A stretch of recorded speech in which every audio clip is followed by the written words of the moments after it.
तो hi everyone, कैसे हैं आप सभी। आपकी preparation I I hope I आप सभी की प्रिपरेशन अच्छी चल रही होगी। और जिस भी भाई बहन का एग्ज़ाम हाल ही एक दो दिनों में है या फिर नेक्स्ट दिनों में आने वाला है, वो अपनी तैयारी दबा के कर रहे होंगे और आप लगे रहिए। तो आज मैं 4 पॉइंटों पर बात करने वाला हूँ, अपने पॉइंट ऑफ व्यू और ओवरऑल स्टूडेंट के पॉइंट ऑफ व्यू से बात करने वाला हूँ, क्योंकि मैं भी वो एक स्टूडेंट ही हूँ। तो मैं बताता हूँ कि 4 पॉइंट लिए मैंने और उस पर हम बात करने वाले हैं आज कि नवीन शर्मा सर की प्रैक्टिस सेट से कितने क्वेश्चन आ रहे हैं लगभग, है ना। और के पेपर कैसा आ रहा है, पॉइंट नंबर 2। और पॉइंट नंबर 3, तुक्का लगाने के नुकसान, या तुक्का लगाएं या नहीं लगाएं, है ना। तो पॉइंट नंबर 3 और पॉइंट नंबर 4 लास्ट की कट ऑफ कितनी जाएगी, है ना। 4 पॉइंट लिए मैंने आज और इस पर आप हम एक्सप्लेन करता हूँ अच्छे से, है ना। तो हमारा पहला पॉइंट है नवीन शर्मा सर के प्रैक्टिस सेट से कितने क्वेश्चन आ रहे हैं, है ना। तो देखिए नवीन शर्मा सर के कितने प्रैक्टिस सेट आपने किए हैं, पहली बात तो उस पर डिपेंड करता है ना। कि भाई आपने ये जिड्डी वाले 15-20 करवाए हैं ये लिए हैं, या उससे पहले 25 और करवाए थे वे लिए हैं, या फिर आप उससे पहले जाओगे तो दिल्ली पुलिस की जो 65 या 70 क्लास करवाई थी आपने वो ली हैं, या उससे भी पहले जो और कोर्स करवाए थे आपने वो ले रखे हैं। तो ये उस पर डिपेंड करता है ना। जैसे कि बात की है आपने, कोई स्टूडेंट है ना, जिसने 15 क्लास ये जो लास्ट में नवीन शर्मा सर ने करवाई हैं, यदि वे क्लासें ली हैं तो आप सोचिए 15 क्लास से कितने क्वेश्चन आ जाएंगे, है ना। तो देखिए नवीन शर्मा सर की मैं बता रहा हूँ क्लासें लगभग उनकी प्रैक्टिस सेट से लगभग क्वेश्चन आ रही हैं, वरना एक दो क्वेश्चन नया बन रहा है। वो तो लगभग है कि भाई कोई कितना ही अच्छा पढ़ा ले, कोई कितना ही पढ़ा ले, नए क्वेश्चन बनने स्वाभाविक हैं। और कुछ क्वेश्चन होते हैं जो मतलब आते ही हैं, नए नए क्वेश्चन बनते हैं। लगभग मतलब 20 क्वेश्चन आ रहे हैं तो लगभग ऐसा नहीं है कि कोई किसी टीचर ने 20 पढ़ाया तो 20 के 20 उसी में से आ जाएंगी, या फिर कहीं पर 50 आ रहे हैं तो 50 के 50 उसी में आ जाएंगे। ऐसी कोई श्योरिटी कोई नहीं दे सकता, है ना। तो लगभग आप ऐसे लगभग मान के चल सकते हो कि लगभग क्वेश्चन उन्हीं की पढ़ाई में से आ रहे हैं। तो पर हालांकि मैं आपको बता दूं कि उन्हीं की पढ़ाई में से आ रहे हैं तो उसमें से आ रहे हैं, क्योंकि मैंने जितनी प्रैक्टिस कर रखी हैं उसमें से लगभग आ रही हैं। तो मैं आपको बताऊँ मैंने कितने कर रखे हैं। तो नवीन शर्मा सर ने 15 करवाए हैं, मैंने 15 तो ये ले रखे हैं। उससे पहले 25 और करवाए थे वो ले रखे हैं, 25 करवाए थे, 35 करवाए थे वो ले रखे हैं। और उससे पहले दिल्ली पुलिस की करवाए थे 65 क्लास या 70 क्लास में करवाई थी वो ले रखी है ना। तो मेरे देखिए आप सोच लिए लगभग 90 प्लस आराम से हो गए हैं, 90 या 100 के प्लस आराम से प्रैक्टिस सेट हो गए हैं। मैं आपको दिखा देता हूँ रजिस्टर कितना मोटा रजिस्टर हो गया मेरा। ये देखिए इसमें थोड़ा सा लगभग थोड़ी सी पन्ने खाली रह गए हैं, बस मात्र इतने पन्ने खाली रह गए हैं। बाकी मैंने इतना रजिस्टर भर रखा है, लगभग 100 क्लास के आसपास हो गई होंगी। तो मैं लगभग ये पढ़ के गया था, लगभग 3-4 बार रिवाइज करके गया था मैं, है ना। 3-4 बार रिवाइज मैं इसको घर पे करके गया, फिर मैं 2 दिन दिल्ली में रुका था तो मैंने वहाँ पे किया इसको रिवाइज, है ना। तो बाकी आप देख लो भैया, लगभग मतलब मैंने आपको बता दिया कि नवीन शर्मा सर की प्रैक्टिस सेट से लगभग क्वेश्चन आ रहे हैं। और कुछ क्वेश्चन वही बात है, कुछ क्वेश्चन नए भी बनेंगे हर एग्जाम में। ऐसा नहीं है कि मतलब 20 की 20 आ गए तो 20 की 20 प्रीवियस ईयर क्वेश्चन आ जाएंगे। तो नए क्वेश्चन बनना स्वाभाविक है। तभी मतलब जीके में कर रहे हैं कि आप 13, 14, 15 क्वेश्चन में कर रहे हैं वो बेस्ट से बेस्ट क्वेश्चन है। क्योंकि वही बात है, दो तीन क्वेश्चन नए बन जाएंगे तो 2-3 क्वेश्चन नए में बन जाएंगे तो वही बात है, किसी से किसी से होगा नहीं। कोई होगा तो कोई बहुत कम स्टूडेंट से होगा, और कई वही तुक्के लगाएंगे। और इस बार तो वैसे भी मैंने मार्किंग 1/8 है, तो तुक्के लगाएंगे, तुक्के तो भैया सही हो भी जाए नहीं हो जाए उसका तो भैया क्या ही कह सकते हैं, है ना। और कुछ क्वेश्चन होते हैं जो भैया हमें आते आते भी गलत हो जाते हैं। अब मतलब कितना किसी भी स्टूडेंट से दे लेना, पढ़ाकू स्टूडेंट दे लेना, कोई से भी देख लेना, कुछ क्वेश्चन एक या दो, तो मतलब मिनिमम 2 क्वेश्चन तो ऐसे होंगे जिसको मतलब नॉर्मल क्वेश्चन होंगे, आते हुए क्वेश्चन वो गलत हो जाएंगे, है ना। तो वो स्वाभाविक है। तभी मान लीजिए कि 2-3 क्वेश्चन नए क्वेश्चन हो गए और 2-3 क्वेश्चन मतलब वो कुछ गलत हो जाएंगे। और ओवरऑल काट के मतलब 15 के आसपास क्वेश्चन हो जाएंगे, 14, 15, 13 क्वेश्चन कर रखे हैं जीके में, बेस्ट से बेस्ट रहेगा, है ना। और कुछ इससे प्लस हो जाएगा वो उसके लिए वो ज़्यादा बेनिफिट रहेगा, है ना। तो मैंने पहला पॉइंट हो गया हमारा क्लियर कि नवीन शर्मा सर के आ रहे हैं, लगभग क्वेश्चन आ रहे हैं। वो जिस भी भाई बहन ने ले रखे हैं उसको तो पता ही है कि भाई उससे कितने क्वेश्चन आ रहे हैं, बहुत ज़्यादा आराम से आ रहे हैं। और भैया जिसने नवीन शर्मा सर की प्रैक्टिस सेट नहीं ले रखे हैं भैया उसको तो मैं क्या ही बताऊँ।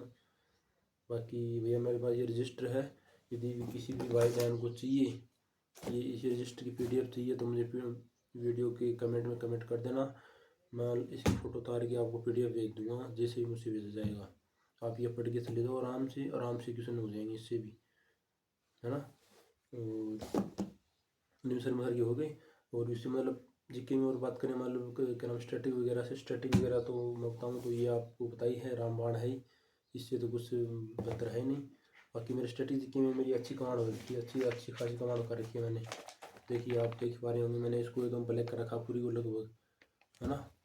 तो ये नवीन शर्मा सर की है, लगभग मैंने कर रखी है। तो स्ट्रेटेजी क्या मेरा एकदम से लगभग जितने की सुने थे लगभग सही है ना। तो स्ट्रेटेजी की मेरा रामबाण है। और पॉलिटी आप पढ़ ही जाओ, पॉलिटिक्स क्वेश्चन श्योर आने हैं और नॉर्मल क्वेश्चन आएंगे। तो जीके मतलब ओवरऑल जीके का मैंने आपको एनालिसिस दे दिया। नवीन शर्मा सर की प्रैक्टिस सेट कर जाओ और स्टैटिक की बुक कर जाओ और पॉलिटी के नोट्स पढ़ जाओ, हिस्ट्री वगैरह पढ़ जाओ, तो आराम से हो जाएगा, है ना। बाकी अब हम पॉइंट नंबर 2 पर बात करते हैं कि पेपर कैसा आ रहा हो ओवरऑल। या देखो पेपर आ रहा है लगभग, देखो फिलहाल तो ठीक आ रहा है, एकदम से नॉर्मल आ रहा है, इतना कुछ हाई भी नहीं आ रहा। पर वही बात है, आगे दिन बचे हुए हैं, पेपर कैसे भी आगे शिफ्ट में हार्ड भी हो जाए, उसका हम क्या कर सकते हैं ना। तो पेपर नॉर्मल आ रहा है। आप जहाँ से भी पढ़ रहे हो, जैसे भी पढ़ रहे हो, आराम से पढ़ते रहो और आपको आराम से हो जाएगा। मॉक टेस्ट में आप मॉक लगाते रहो, प्रैक्टिस करते रहो, रिवाइजन करते रहो। तो जिसका आज या कल है तो वो भैया आराम से एकदम से शांत रखो, दिमाग में ज़्यादा प्रेशर मत उठाओ। यदि आपने प्रेशर उठा लिया तो प्रेशर वहाँ पर प्रेशर मेंटेन नहीं होगा और आपका टाइम कम पड़ जाएगा। टाइम कम पड़ जाएगा तो आप ज़्यादा तुक्के मारोगे तो तुक्के मारने की सही होने की संभावना कम होती है। तो ये है कि आराम से चिल रहो, आराम से और आराम से करके आओ, है ना। और भैया टाइम कम की मैं क्या बताऊँ, टाइम तो मैनेज करना पड़ेगा। टाइम मैनेज वही कर पाएगा जिसने पहले से मॉक टेस्ट लगा रखे हैं, RWA पर टेक्स्ट बुक से या ओली बोर्ड से या कहीं से भी लगा रखे हैं, ऑफलाइन ऑनलाइन जहाँ भी, वो उसके पास टाइम आराम से बच जाएगा। जैसे मैं मैंने आपको पहले बताया, मेरी 8 मिनट बच गए थे मेरे पास, 8 मिनट, है ना। जिसमें 8 मिनट में मैंने 2-3 मिनट में मैंने पूरा वापस से रिवाइज कर लिया और 5 मिनट मेरे पास आराम से बच गए थे, है ना। और कई स्टूडेंट आप सोच नहीं पा रहे होंगे, विश्वास नहीं कर पाओगे, क्योंकि बहुत अच्छे स्टूडेंट होंगे, वो कह रहे हैं यार हमारे पास टाइम कम पड़ रहा है। मैंने फिर वो सारों में तुक्के मार दिया। मैंने आपको बताया था कि एक स्टूडेंट था, मतलब एक भाई था, वो बस में उतारा था कि मैंने 2 मिनट में सारे जीके तुक्के मार दिए। तो हम इसका क्या कहने अब। तो यही है, बाकी लगे रहो, आराम से हो जाएगा। और पॉइंट नंबर हमारा 3 है, देखो तुक्का लगाए या नहीं लगाए। देखो हमारे अंकित भाटी सर भी कह रहे हैं कि भाई तुक्के दबा के लगाओ, पर मेरे हिसाब से देखो तुक्के लगाना सही नहीं है। किसके लिए सही नहीं है? जो फ्रेशर स्टूडेंट है वो, या फिर जिसने कुछ भी नहीं पढ़ रखा है, या नॉर्मल 1-2 महीने 2-3 महीने पढ़ रखा है, उसके लिए भाई तुक्के लगाना देखो मेरे लिए तो सही नहीं होगा। क्योंकि आप खुद सोच के देखिए, मान लिया आपके पास 4 क्वेश्चन है, 4 क्वेश्चन में आपने तुक्के मारे, 3 आपके गलत हो गए, एक से आपको सही हो गया, तो एक में आपको 3 नंबर मिल गए, 2 नंबर मिल गए, है ना। बाकी 3 ही आपके माने कट जाएंगे, तो ओवरऑल लगभग 1.5 नंबर के पास आसपास आपके नंबर बच जाएंगे। तो आप कह रहे मतलब आपको लगेगा कि हम फायदे में हैं, पर आप सोचिए हम फायदे में कहाँ पर, आपने तुक्के मारे, वहीं पर पेपर नॉर्मल आ रहा है, वहीं पर 4 स्टूडेंट है या फिर जिसने मतलब पहले से तैयारी कर रखी है, तो वो 4 के 4 लगभग उसके सही होंगे, 4 के 4 सही नहीं होंगे तो उसके 3 आराम से सही होंगे, है ना। 3 उसके सही होंगे और एक में वो तुक्का मारेगा तो उसके एक में मतलब 4 है तो उसके मतलब 50-50 में मारेगा तो उसकी 4 लगभग सही होने की संभावना है। और आप हो एकदम फ्रेशर स्टूडेंट और आपने इतनी तैयारी नहीं कर रखी, तो आपके नीचे 4 तुक्के मारे, आपके 1 सही हुआ या 2 सही हुआ, 2 आपके गलत हो गए, तो ज़्यादा फायदे में कौन रहा? ज़्यादा फायदे में लोग शाटा पर रहेगा, है ना। और आपको पता है भाई मेरा टॉपिक ज़्यादा जानी है, इसमें कोई दो राय नहीं है, क्योंकि पिछली सारी तुलना में तो वैकेंसी कम है, आधी वैकेंसी है और आधी वैकेंसी हो गई। और वही बात, पेपर भी नॉर्मल आ रहा है, माइनस मार्किंग 1/8 हो गई है, बच्चे लगभग मतलब भाई बहन सब दबा के तुक्के मार रहे हैं। तो तुक्के उसी के सही होंगे जिसने पहले से अच्छे से तैयारी कर रखी है, तुक्के उसी के लिए फ़ायदेमंद है। तुक्का किसके लिए फ़ायदा होगा? जिसने पहले से अच्छी खासी तैयारी कर रखी है, फ़ायदेमंद तुक्का में उसी का रहेगा। बाकी जो है कि नए स्टूडेंट हैं या फिर मतलब नए बच्चे बालक आए हैं, वो भैया हम तुक्का मार देंगे हमारे सही हो जाएंगे, तो उसकी संभावना मतलब होंगे, मतलब लाखों में किसी के एक का होगा, बाकी इसकी संभावना कम है तुक्के सही होने की। तो मेरे हिसाब से तो यही है भाई, तुक्के उसी के लगेंगे जिसने अच्छा खासा पढ़ रखा है और 50-50 में तुक्के लगाएगा, लगभग उसी के सही होंगे तुक्के।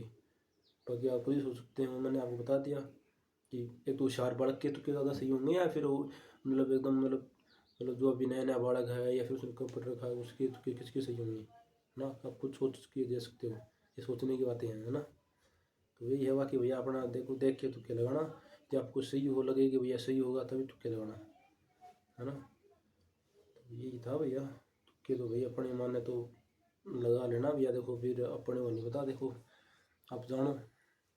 फिर हमारा लास्ट पॉइंट है भाई कट ऑफ। कट ऑफ क्या जाएगी इस बार, तो कट ऑफ देखो सभी परेशान हो रहे हैं, कट ऑफ क्या जाएगी तो मैं आपको बता दूं। आपके जहाँ भी पिछले साल कितनी गई थी आप देख सकते हो, आप एनालिसिस कर सकते हो। मतलब जो पुराने स्टूडेंट हैं उनको पता है कि हम अपने यहाँ पे कितनी गई थी। बाकी जो नए स्टूडेंट है वो मतलब कहीं पे भी जाके अपने चेक कर सकते हैं कि पिछले साल हमारे यहाँ पे कितनी मेरिट गई थी, अपनी स्टेटिंग में कितनी मेरिट गई थी।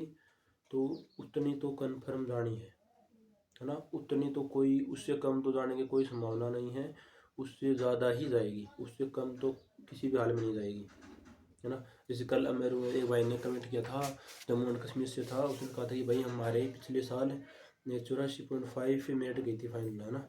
तो इस बार कितनी जा सकती है, मेरे काट पीट के 105 110 बन रहे हैं। तो मैंने कहा भाई आराम से हो जाएगा, क्योंकि 100 उसकी 84 मतलब 85 मानूंगा, चलो 85 गई थी तो भी उसके आराम से बहुत ज़्यादा नंबर है, 20 नंबर आसपास ज़्यादा, उससे ज़्यादा नंबर है। तो फाइनल में इतनी इतनी इतनी इतनी नहीं बढ़ेगी। और जैसे एन आर रीजन, ये हमारे एन आर रीजन मानो जैसे कि पिछले बार 130 के आसपास गई थी, 133 34 के आसपास इतनी गई थी फाइनल, 134। फिजिकल की तो लगभग 117-18 गई थी। तो भैया फिजिकल की 117-18 है ना, तो इतनी तो 120 तो जानी है फिजिकल की। जब फाइनल की बात करो तो 134 की, पिछली बार 134 गई थी तो 134 तो हर हालत में जाएगी। क्यों? क्योंकि पिछली बार वैकेंसी 50,000 थी, ठीक है, वो पेपर भी टफ था। और इस बार क्या हो रहा है, माइनस मार्किंग पिछली बार 1/4 थी, इस बार क्या हो रहा है, वैकेंसी आधी हो गई 25,000, और वैकेंसी हो गई 25,000 हो ही गई, और पेपर भी जा रहा है पिछली साल की तुलना में, और माइनस मार्किंग 1/8 हो गई। तो सोचिए सारे ही फैक्टर काम कर रहे हैं। तो मेरिट तो पता ही है, वो सभी को पता है कि भाई हार आता ही जाएगी, इसमें तो कोई दो राय नहीं है, ज़्यादा जानी है। हाँ, एक फैक्टर में कम जा सकती है, वो क्या जा सकती है कि जैसे मतलब 7 या 8 तारीख को लास्ट पेपर है ना, 7-8 को लास्ट है। तो उसके बाद में यदि मतलब 7-8 को लास्ट है तो 2 दिन में यदि आंसर की आ जाती है, मतलब 10 तारीख के आसपास यदि आंसर की आ जाती है तो 20 दिन के अंदर यदि फिजिकल हो जाते हैं, मतलब 15-20 दिन में यदि फिजिकल करवा देती है एसएससी, तो भैया कम जा सकती है। क्योंकि वही बात है, 15-20 दिन में भाई बहुत से बालकों की दौड़ की तैयारी नहीं है। और वही बात है, बच्चे जब आंसर की आती है तभी स्टार्ट करते हैं, है ना। और कुछ ही बालक होते हैं जो पहले स्टार्ट कर देते हैं कि भाई जिसने मतलब पेपर दे देता है तो उसका मतलब लगभग एनालिस हो जाता है कि भाई अपने लगभग इतने सही होंगे, तो बहुत कम बालक स्टार्ट करते हैं। बाकी लगभग हर एक बच्चा, हर एक भाई बहन लगभग यदि आंसर के आने के बाद नहीं स्टार्ट करता है दौड़ प्रिपरेशन, है ना। तो ये था। तो भैया आप अपने अपने दिन देख लो कितनी गई थी, उतनी तो जानी है, उसमें तो कोई दो राय नहीं है, प्लस उससे ज़्यादा ही जाएगी, है ना। जैसे एन आर रजनी मान लो कि अगली बार 134, शायद 134 गई थी, तो 134 तो हर हालत में जाएगी। और जाइए चली जाए 145 के पास भी, उसका मतलब कुछ कह नहीं सकते, है ना। और वही बात है, मतलब फिजिकल जल्दी करवा दें तो वो उतनी भी रह जाए, 134 से कम भी रह जाए। तो ये मतलब इसकी श्योरिटी दे नहीं सकते, इसकी श्योरिटी आंसर की आएगी तभी कुछ पता चलेगा, है ना। तो ये था। बाकी भाई इसका एग्ज़ाम हो गया वो तसल्ली रखो, और अपने आप जिसके नंबर बन रहे हैं तो वो भैया फिजिकल की स्टार्ट कर दो, उसको एक टाइम मतलब हल्के हल्के स्टार्ट कर दो। वो जिसका एग्ज़ाम है वो भैया आराम से शांत मन रखो, क्योंकि भाई बात मन शांत नहीं रखोगे तो वहाँ पर प्रेशर ले लोगे तो पेपर अच्छा नहीं होगा, टाइम कम बच जाएगा। आराम से शांत रहो, अपना रिविज़न करते रहो, और पेपर अच्छा जाएगा आपका, है ना। तो बस आज के लिए ये था। जय हिंद, वंदे मातरम। मिलते हैं नेक्स्ट वीडियो में।